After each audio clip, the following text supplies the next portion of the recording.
EMI पढ़ा है हमने। तो EMI में क्या होता है जी, फ्लक्स, मैग्नेटिक फ्लक्स चेंज होता है तो करंट प्रोड्यूस होता है। डिस्प्लेसमेंट करंट में क्या होता है, इलेक्ट्रिक फ्लक्स या इलेक्ट्रिक फील्ड चेंज होती है तो करंट प्रोड्यूस होता है। ऐसे करंट को क्या बोलते हैं, displacement current. Displacement current is that current which comes into existence in addition to conduction current whenever the electric field and hence electric flux changes with time। ठीक है जी। और आई डी का फार्मूला क्या होता है, epsilon naught D phi by D t. और modified Ampere circuital law ये होता है जी हमारा।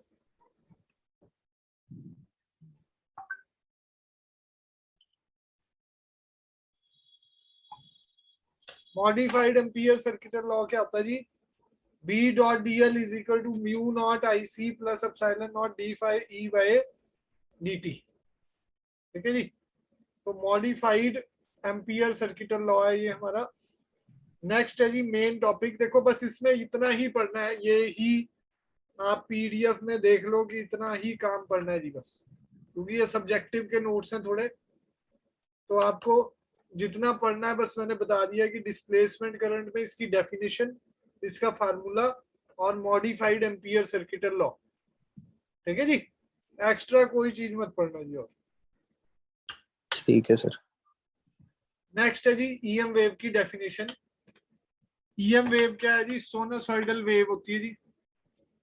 ईएम वेव क्या है, साइनसॉइडल वेव है जिसमें इलेक्ट्रिक और मैग्नेटिक फील्ड आपस में क्या रहती है जी, परपेंडिकुलर।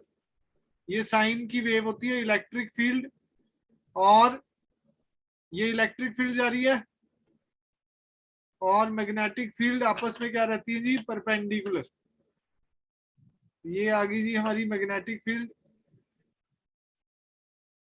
इलेक्ट्रिक और मैग्नेटिक फील्ड क्या रहती है जी, आपस में परपेंडिकुलर। ठीक है जी। These are sinusoidal variation of electric and magnetic field vector which are perpendicular to each other and as well as perpendicular to direction of propagation। मतलब कैसे, अगर वेव एक्स एक्सिस पे जा रही है तो मैग्नेटिक फील्ड और इलेक्ट्रिक फील्ड आपस में परपेंडिकुलर रहेगी। इलेक्ट्रिक फील्ड अगर वाई एक्सिस में जा रही है तो मैग्नेटिक फील्ड हमारी एक्स जेड एक्सिस में जाएंगी। E vector is perpendicular to B vector as well as perpendicular to direction of propagation. E vector y पे जा रहा है और जेड हमारा, जेड पे हमारा बी वेक्टर जा रहा है। ठीक है जी। तो ई वेक्टर और जो हमारा है बी वेक्टर आपस में परपेंडिकुलर है और डायरेक्शन ऑफ प्रोपिगेशन के भी परपेंडिकुलर है। एक तो डेफिनेशन पे ही भी क्वेश्चन बन सकता है, इसको छोड़ना नहीं है। ठीक है जी। नेक्स्ट है जी हमारा, इसके डायग्राम पे भी क्वेश्चन बन सकता है, आपको ध्यान रखना है। ठीक है जी, मैंने वहां बना के दिखा दिया था आपको।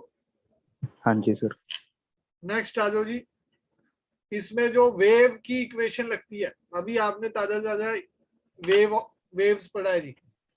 जो आपको मैंने वेव की इक्वेशन कराई थी ना जी, प्रोग्रेसिव वेव, याद है जी। y is equal to a sine omega t plus 5 minus k x. ठीक है जी। ठीक है। तो ये इलेक्ट्रिक फील्ड का क्या हो जाएगा, E not sign omega t। देखो इसमें इलेक्ट्रिक और मैग्नेटिक फील्ड होती है। ईएम वेव क्या होता है, इलेक्ट्रोमैग्नेटिक वेव होती है जी।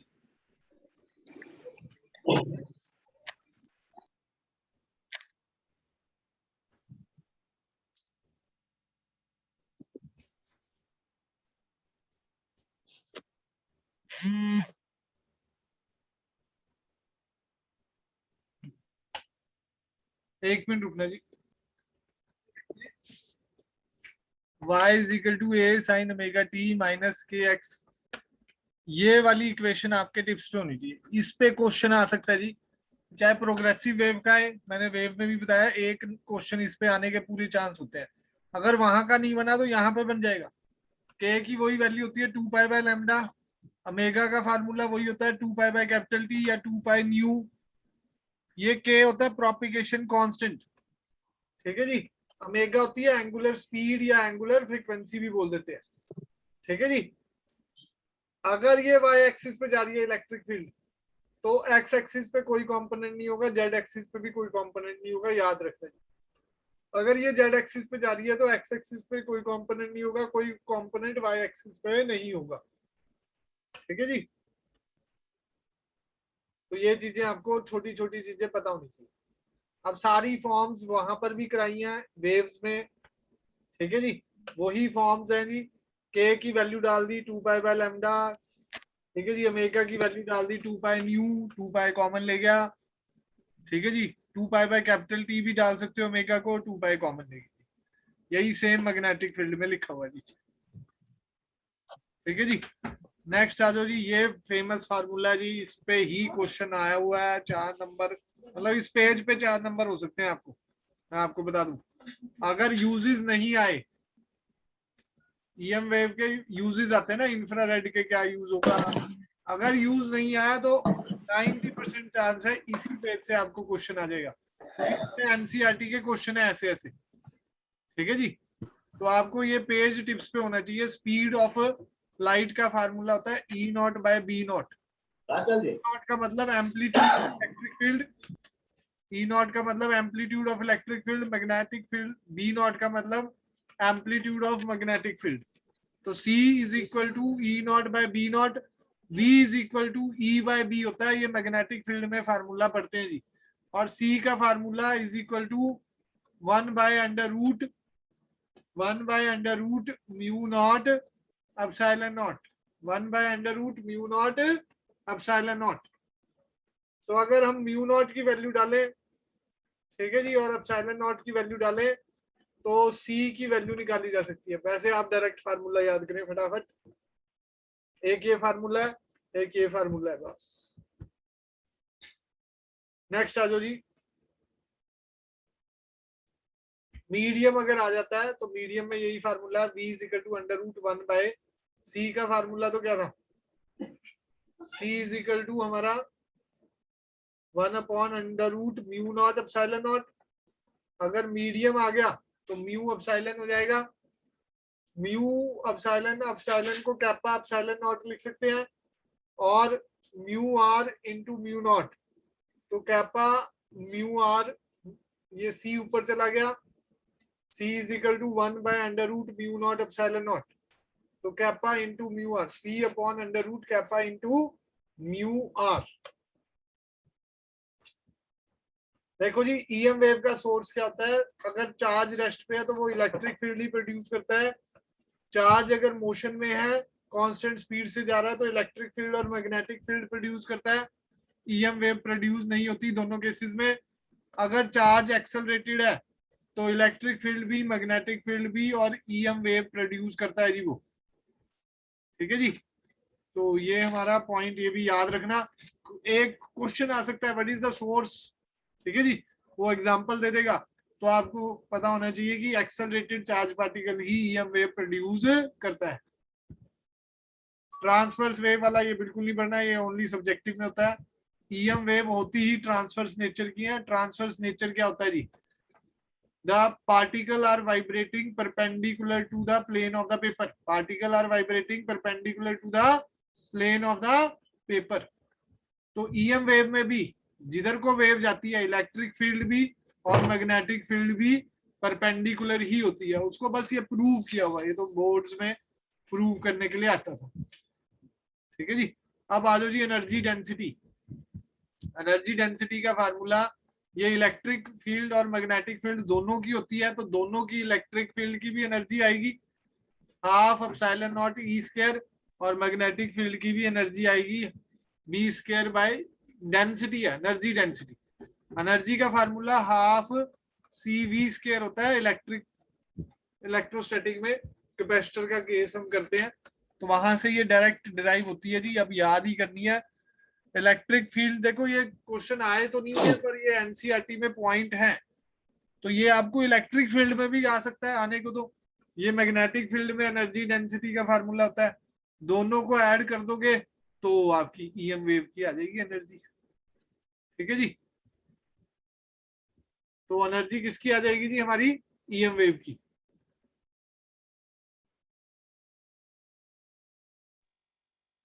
ठीक है सर। ठीक है जी, नेक्स्ट आ जाओ जी। अब इसमें एक चीज याद रखना, अगर हम बात करें तो सिंपल सी बात है कि ये जो दोनों एनर्जी होती है ना जी, यहां से E naught is equal to C B naught formula लगाया इसने।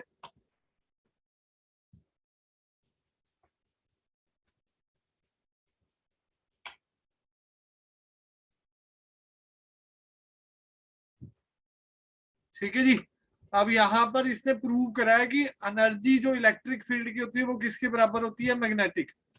मतलब दोनों एक ही बात है। ठीक है जी, ये अब ई नॉट देखो half epsilon not E square था, ई को आप आरएमएस बोल सकते हो। ई आरएमएस का फार्मूला होता है, हमने पढ़ा है जी एसी में, ई आरएमएस इलेक्ट्रिक फील्ड का ई नॉट बाय रूट टू। तो ई नॉट की टर्म में करेंगे तो अब मैक्सिमा की टर्म में करेंगे तो ये आ जाएगा। अब यहां से इसने क्या प्रूव करा है, जो इलेक्ट्रिक फील्ड की और जो मैग्नेटिक फील्ड की है वो इक्वल होती है जी। ठीक है जी, तो इक्वल होती है तो यहाँ पर दोनों टोटल इलेक्ट्रिक फील्ड क्या, टोटल एनर्जी क्या आ जाएगी, U E plus U B, U E plus U B. ठीक है जी, तो यहां पर इसने टोटल ऐड कर दी, तो इलेक्ट्रिक फील्ड में लिख सकते हो अकेली और मैग्नेटिक फील्ड में भी लिख सकते हो अकेली।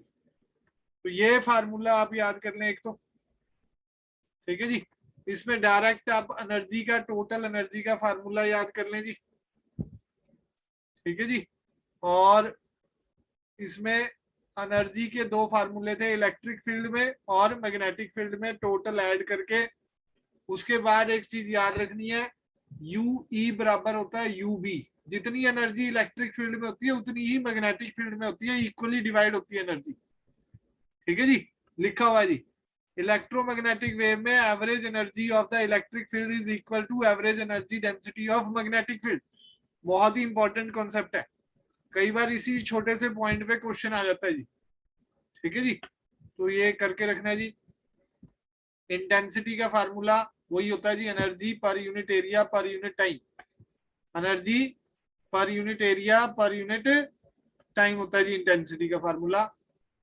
अब यहां पर क्या करा, एनर्जी डेंसिटी क्या हो जाएगा, एनर्जी क्या होता है जी, एनर्जी अपॉन वॉल्यूम। हमारा क्या होता है जी, energy upon volume, energy density.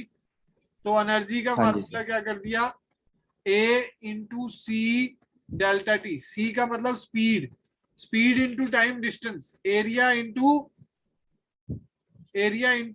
Distance क्या हो गया जी हमारा, वॉल्यूम। तो यहां से एरिया कैंसिल कर दिया, टाइम से टाइम कैंसिल कर दिया। इंटेंसिटी का एक और फार्मूला आ गया, एनर्जी डेंसिटी इंटू स्पीड। ये भी याद रखना जी, इंटेंसिटी का फार्मूला क्या, energy density into speed. Speed. तो एनर्जी इंटेंसिटी के दो फार्मूले हो गए, ड्यूल नेचर में भी पढ़ाया। इंटेंसिटी क्या होता है, ड्यूल नेचर में भी बताया था, energy per unit area per unit time.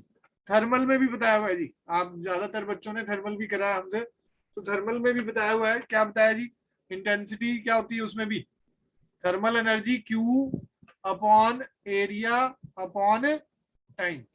ठीक है जी, हीट करंट हो जाता था ये, हीट एनर्जी अपॉन टाइम क्या होता था, करंट। ठीक है जी, तो ये हमारा आ गया जी। बाकी इंटेंसिटी के फार्मूले इसने एनर्जी डेंसिटी की वैल्यू इलेक्ट्रिक फील्ड की टर्म्स में लिख दी, मैग्नेटिक फील्ड की टर्म्स में, दोनों की टर्म्स में भी आप फार्मूले बना सकते हो।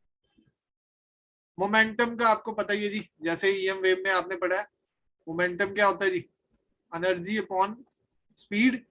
वहां फोटोन में एनर्जी यही लेते थे, एम सी स्क्वायर बाय सी, याद हो तो एम सी आ जाता था मोमेंटम। ठीक है जी, अब ये रिफ्लेक्शन वाला जेई में आता है वैसे।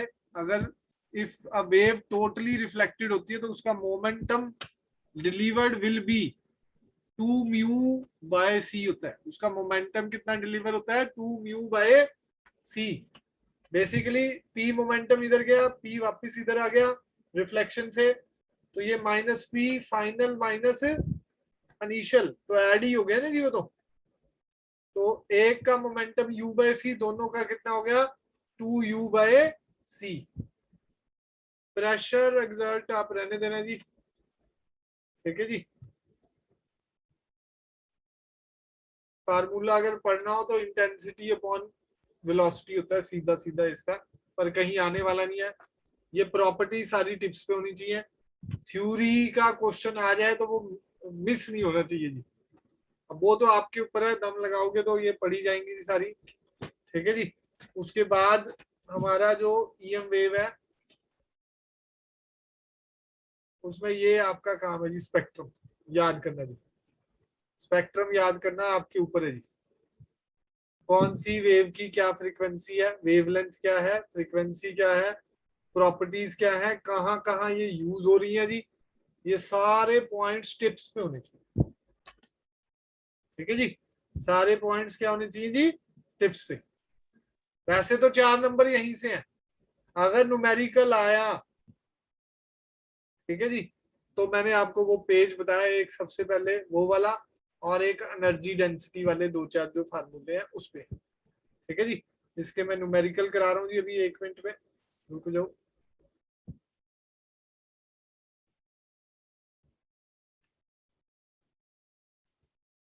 वो स्पेक्ट्रम वाले 4-5 पेज है, सब कुछ याद होना चाहिए, प्रोडक्शन कहाँ से हुई, डिटेक्शन कहाँ से हुई, ठीक है जी, एवरीथिंग आपको पता होना चाहिए।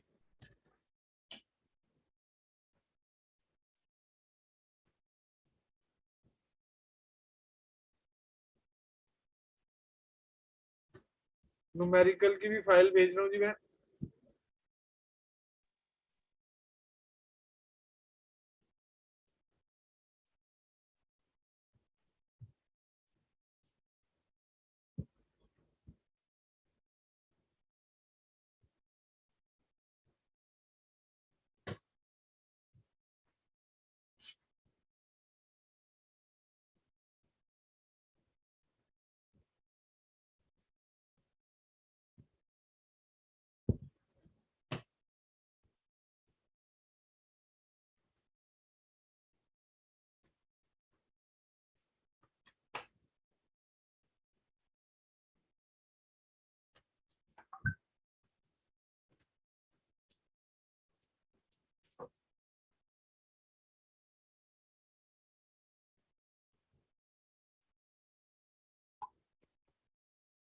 हाँ जी, पहला एनसीईआरटी का क्वेश्चन है जी, और इस टाइप का जेई में भी आया हुआ है, नीट में भी आ सकता है, कोई इतना टफ क्वेश्चन नहीं है, थोड़ा सा छोटा सा दिख रहा है, अभी इसको मैं सेट करता हूँ थोड़ा। हाँ जी, प्रिंट ऐसे ही था। अ प्लेन इलेक्ट्रोमैग्नेटिक वेव मैं आपको पढ़ के बता रहा हूँ जी, ऑफ फ्रीक्वेंसी 25 हर्ट्ज। फ्रीक्वेंसी कितनी दे रखी है जी, 25 megahertz. Travels in free space, मतलब फ्री स्पेस में जा रहा है तो स्पीड कितनी है c। वैक्यूम, वैक्यूम में जा रहा है जी 3 × 10⁸ x डायरेक्शन में,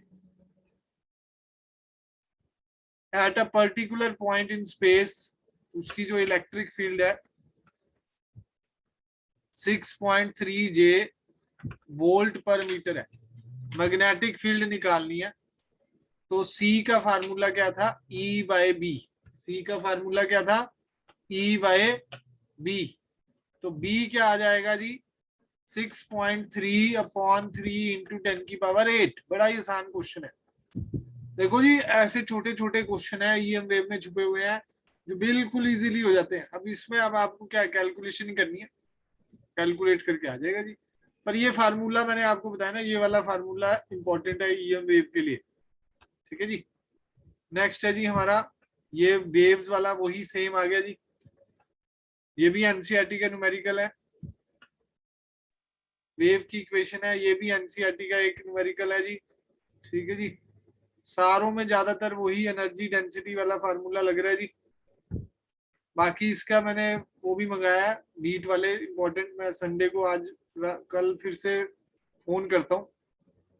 बाकी एक दो प्रिंस को और उसको महक को नंबर देता हूँ, आप भी कॉल करना भाई। प्रेशर डालोगे तभी काम करते हैं वो। ठीक है जी, टाइप पे होके आ ठीक जाएगा है ना सर। जी। फिर सारा कर दूंगा मैं। संडे को इस बार छुट्टी कर रखी है मैंने लगभग सारी क्लासेस की। गुस्सा ना कर जे सर साडी गल दा। है, चलो मैं ही करता हूँ बार बार, 2-4 बार कर चुका मैं, पर वो भेज नहीं रहे फाइलें ना। कैद हो गया जी, 20 दिन तो रह गए पेपर दे हुण। यही चक्कर है बस। आओ जी, अगला क्वेश्चन देखो। वेवलेंथ क्या है? ये के है, के से वेवलेंथ आती है, याद रखना जी। टाइम के आगे फ्रीक्वेंसी होती है जी 2 पाई न्यू। एक्स के आगे वेवलेंथ निकलने वाली है। यही प्रोग्रेसिव वेव में क्वेश्चन भी आ सकता है, और यही आपका यहाँ पर ईएम वेव में भी आ सकता है। दोनों में से एक जगह आएगा ही आएगा। 4 नंबर है इसमें प्रोग्रेसिव वेव। ठीक है जी, ये के होता है जी एक्स के आगे, वो डालो। ठीक है जी, और न्यू फ्रीक्वेंसी टाइम के आगे होती है। एक्सप्रेशन फॉर इलेक्ट्रिक फील्ड निकालना है।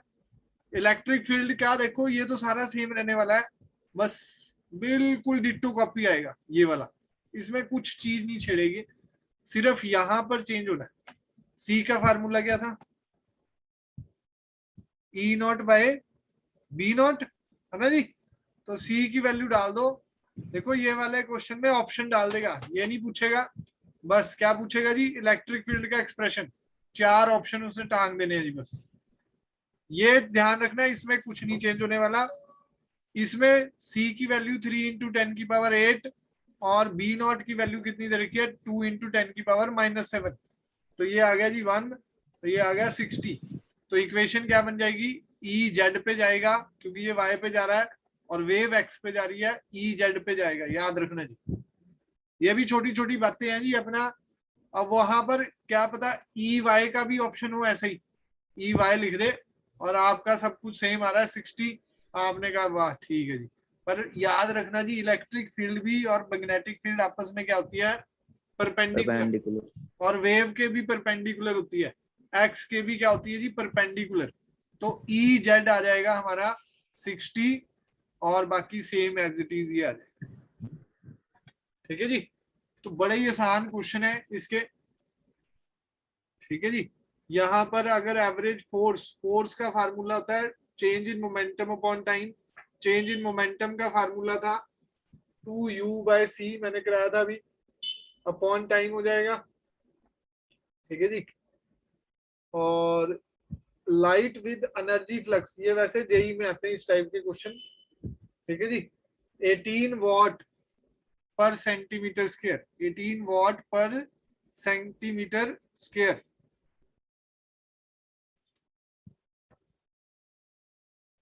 एक मिनट में चेक भी कर लेता हूँ जी, फाइलें वैसे तो है मेरे पास स्कैंड।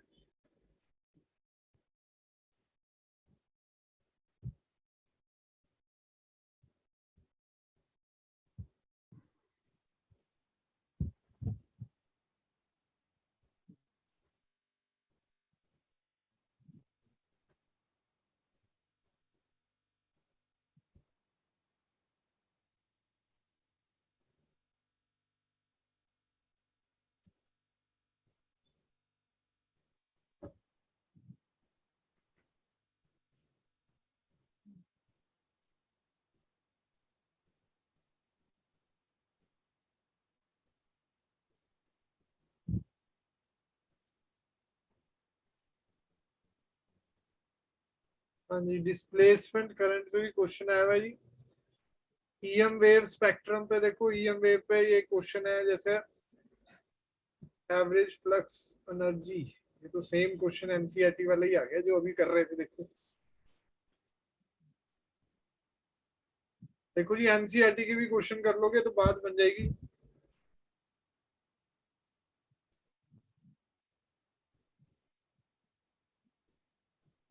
ये तो देखो, ये वाला तो अभी करा दिया जी। Ratio of contribution made by electric field and magnetic field component to the intensity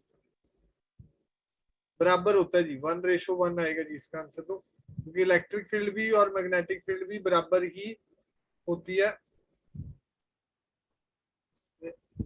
intensity, हाँ इंटेंसिटी में इलेक्ट्रिक फील्ड का जोर ज्यादा होता है। क्योंकि हम जब पोलराइजेशन पढ़ते हैं ना जी, आज सुबह ही पढ़ाया था, तो इलेक्ट्रिक फील्ड कंपोनेंट जोर पकड़ता है और मैग्नेटिक फील्ड इंटेंसिटी में नहीं होता जी। ठीक है जी, इसका 1:c आ रहा है। ये देखो जी, ये वाला क्वेश्चन आया हुआ है जी, और वो कहाँ गए हमारे स्पेक्ट्रम के। स्पेक्ट्रम का 15 के बाद क्वेश्चन ही आया जी। तो आपको भाई ये ईएम वेव पे ही जोर देना पड़ेगा। फार्मूले हैं। हाँ, फार्मूले पे आपको ये ज्यादातर यही आए हुए हैं जी। आपका एक्स और मैग्नेटिक फील्ड वाले 2011, 12, ठीक है जी, 13, 14 सभी में आया हुआ है जी, इसी पे क्वेश्चन। ठीक है जी, तो इस पे ही जोर देना पड़ेगा आपको, ज्यादा ठीक है। बाहर मत जाना जी, बस स्पेक्ट्रम पे भी ज्यादा बस यूजेस याद कर लो बस। अब ये वाले जो क्वेश्चन है ना जी एनसीईआरटी के, ये देखो जी, बिल्कुल अभी अब मैं छापूंगा तो बिल्कुल वर्डिंग सेम छपेगी यहाँ पर, उसमें वैल्यू अलग है बस।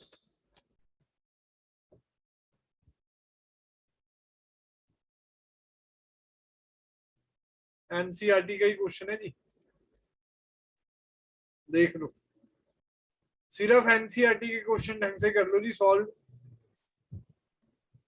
आपकी बात बनी बनाई है जी।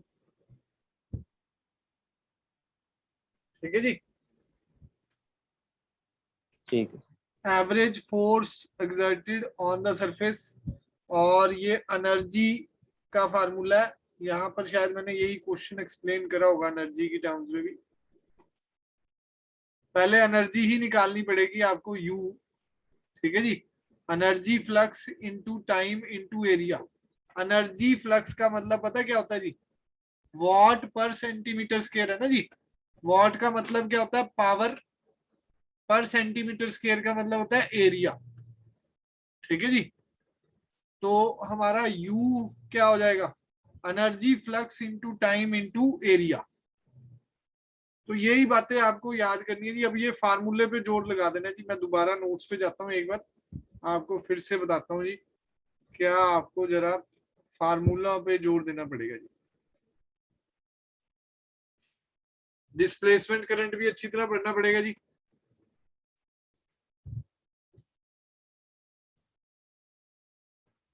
एक तो ये पेज हो गया जी, दोबारा सुन लो। एक तो ये वाला पेज 6th, ठीक है जी। उसके बाद आ जाओ जी, यहां से शुरू हो जाओ 11th, 12th, और ये यहाँ तक 13th के ऊपर तक सब कुछ याद होना चाहिए। अब ये नहीं कि, क्योंकि इसी पे ही क्वेश्चन आ रहा है जी, और कहीं क्वेश्चन नहीं है। 3-4 पेज में आपकी बात बनी बनाई है। और जिसके पास एसएल है, इसके सारे एनसीईआरटी के सॉल्व अनसॉल्व पीछे से सारे क्वेश्चन कर दो। एनसीईआरटी फिंगर टिप्स इसकी पक्की कर लो जी। ठीक है जी, ठीक है।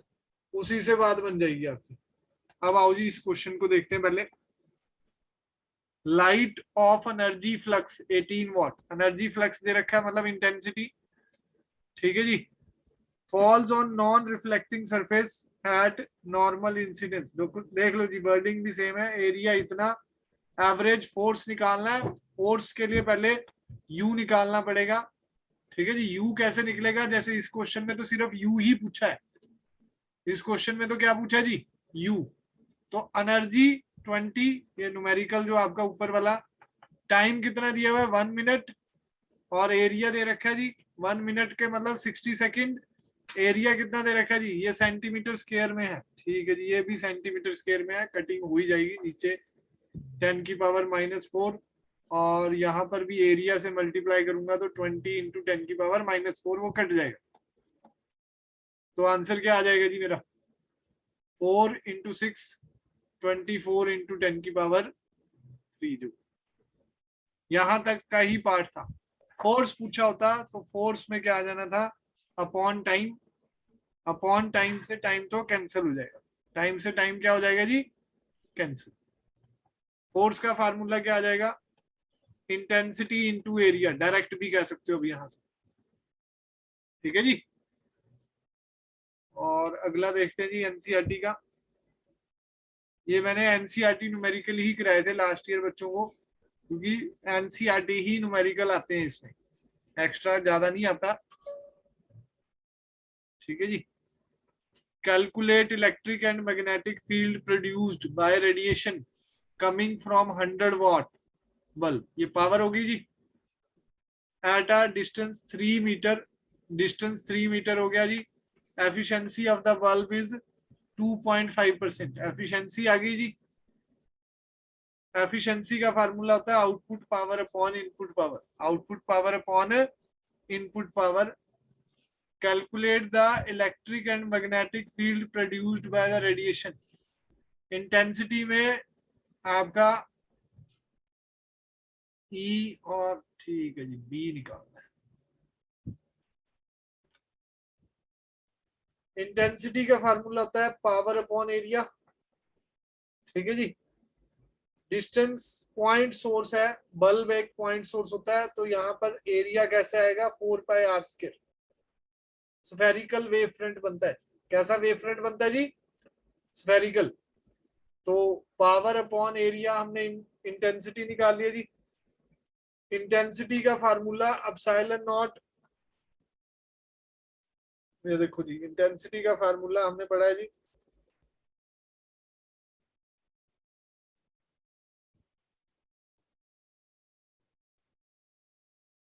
नेक्स्ट पेज पे है।